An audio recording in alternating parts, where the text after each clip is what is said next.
दिन भर के हम आइल बनी काम हो गईल शाम कुछ कर इंतजाम हो।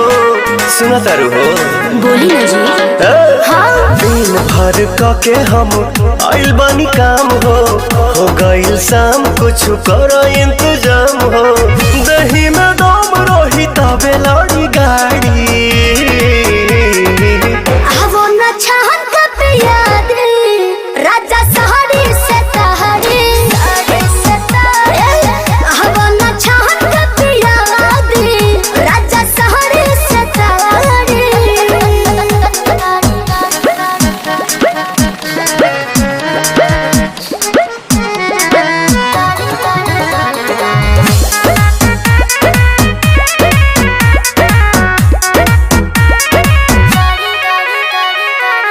देर न लगाव तानी हाली कहरा बिल्कुल करे। चटक चिखाना चिखा के लवने खाली कहरा।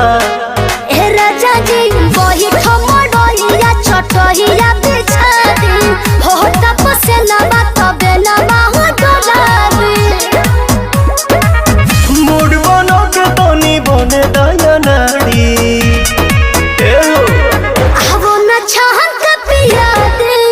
राजा सहरे सतहरे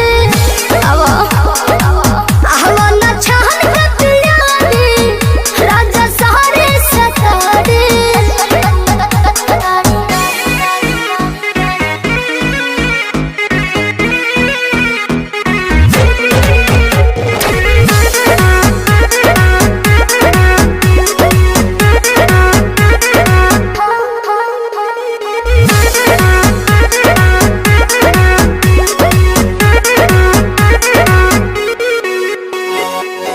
आज तो मिजाज मेहनत नरमी चाही।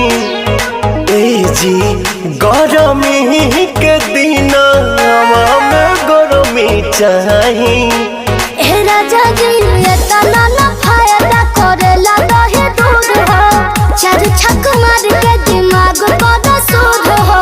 सुना पवन विजय के दुख बुझा प्यारी।